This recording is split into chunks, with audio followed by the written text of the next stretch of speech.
Hello everyone, welcome back to HP Gaming Garage. In this part, we'll continue learning more on the previous topic.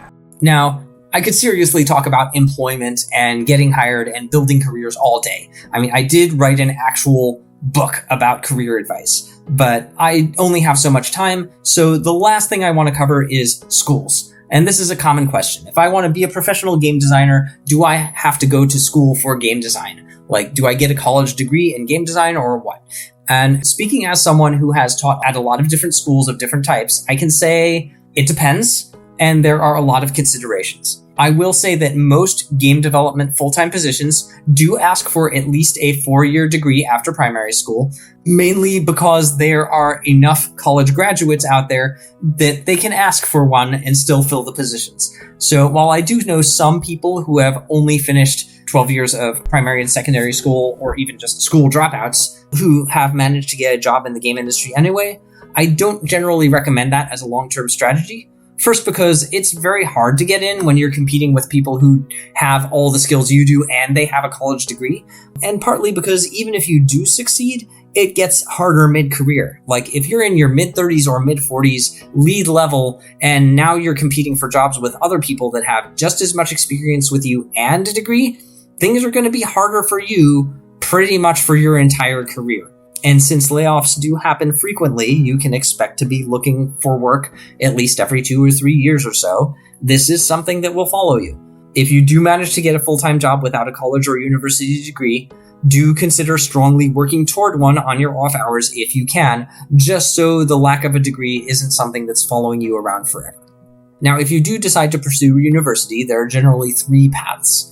One is to find a normal university that happens to offer a degree in game design. Not all schools do. This is pretty rare, but it does happen. And if you are considering this, there are a few things you should know. The first is that schools vary a lot in terms of the quality of their design degree programs. Some schools don't even have any professors with industry experience at all.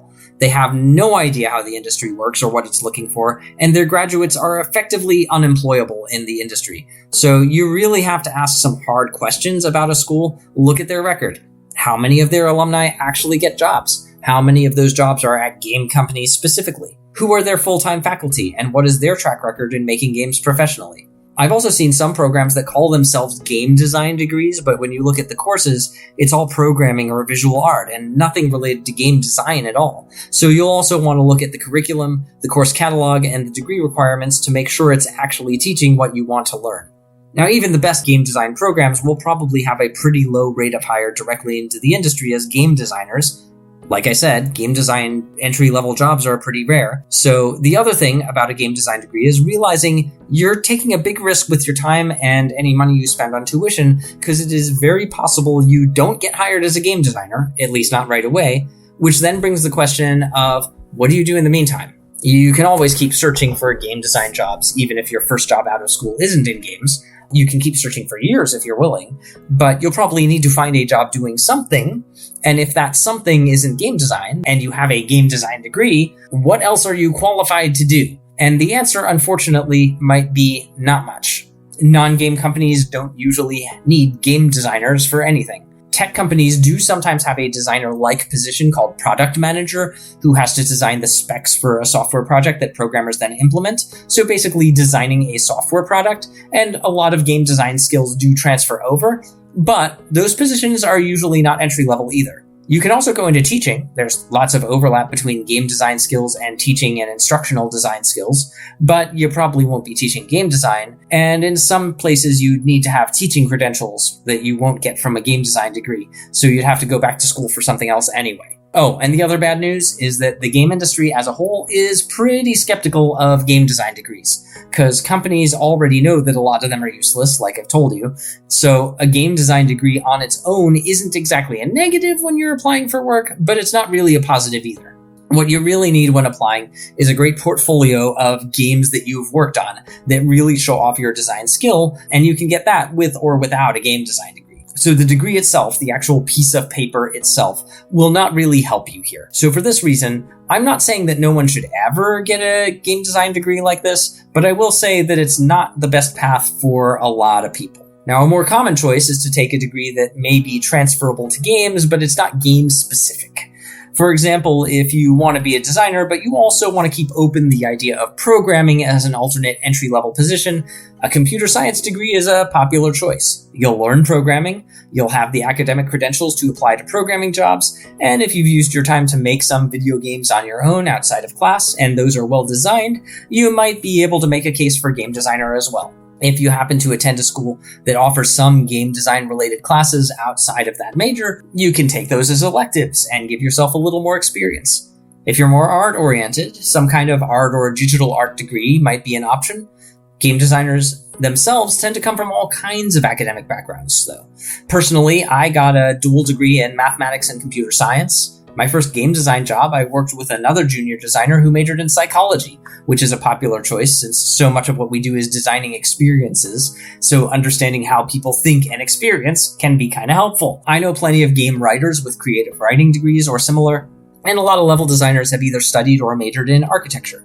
The benefit of a broad education is it gives you a lot of extra stuff to pull into your designs and game ideas, and also gives you the option to get hired using those same skills in a different field outside of games, either if you have trouble finding a game job, or if you do work in games for a while, but then later on decide you want a career change to something else. There aren't very many trade schools that focus specifically on games, but there are a handful.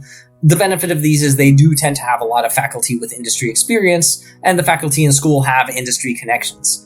The downside is these tend to be for-profit schools, so their tuition is very expensive. There are no guarantees of employment, and their interests aren't always aligned with yours. Your job is to get a job in the game industry, their job is to make money. Sometimes these two things don't match. This also has the same difficulty of a game design specific degree from a more general school, that it might not prepare you for anything outside of games. So if this game thing doesn't work out for you, you might have to go back to school to learn something else. Usually when I see people happy with their trade school experience, it's from going back there to get a second degree after already doing something else. And lastly, I said there were 3 options. Here's a 4th one, sort of. There is the option of just teaching yourself through making games and making more games. Now, I live in the United States where university tuition is usually very expensive. And honestly, for a lot of schools, you could learn the same amount, if not more, and gain a ton of practical skills by just staying in your parents' house, eating cheap food, and just spending your time making games for 4 years instead of getting a 4-year degree. And that's would be cheaper than paying tuition at most schools here. Now, this would require very supportive parents and a lot of diligence and initiative on your part to not waste that time, but you would be spending a lot more time making games than you would if you pursued a degree, because with degrees you have lots of other non-game design specific classes that you have to deal with too. As I said before, this can definitely come back to haunt you later in your career if you don't have an academic credential, so this is not necessarily a path I would recommend for a lot of people, but what this is useful for is as a measuring stick that I would use to compare to any game school, or any school at all, and to say, basically, would studying at your institution give me better and more relevant skills than if I just did it myself? And if so, how? And that's the question you would want any school to be able to answer. So it's not that I would seriously consider self-study for most people, but I would use that as a comparison tool to eliminate some schools as places that you really shouldn't go. That brings us to the end of this module and the end of this course. Thank you again for being with me all the way through this. If you want more on careers, as I mentioned, I did co-author a book on the subject that looks like the image here, Breaking into the Game Industry, Advice for a Successful Career from Those Who Have Done It. This covers 100 of the most frequently asked questions on game careers and includes not just answers from me and from my co-author Brenda, but also a wide variety of other experienced people in games. The top link here is a YouTube video that's also mine. It was an hour-long talk that I gave many years ago on reasons to not choose a career in games, something I always like to warn people about. Not because I want people to choose a different career, but because when you choose games, I want you to go in with both eyes open. I want you to know exactly what you're getting, but also what trade-offs you're making so that you can make an informed decision about your career and your life. For some people, including me, game designer is the best career in the world, and I can't imagine doing anything else. I'm happy here, but I recognize that I'm privileged there. I'm very lucky. For other people, game designer is the worst career ever, and I would want to acknowledge that and give fair warning before you get too deep into this stuff. This course you're taking here is free. The next one you find might not be, so know what you're getting into. The middle link here is a wonderful article on portfolios, which is probably the most important part for getting hired as a junior designer. Now, this particular article was written by a professional game artist for an audience of artists, so it does use art terminology. But if you just replace art with game design in your head as you read, it's still very solid advice for putting together a site to show off your game design work. And lastly, a lot of industry jobs are found through your social network. You might have heard the saying, it's not what you know, it's who you know, but in the game industry, that's not entirely true. You do still have to have the skills. So I like to say in games, it's what you know and who you know. Both are important. And this last link is a whole series of over 20 blog posts specifically about networking. How to find people in the industry, how to present yourself to them, how to meet new people that might be future coworkers or collaborators. It's all very good advice and worth reading. And with that, as always, take your assessment so that this time you can finally get the complete course certification from HP Gaming Garage.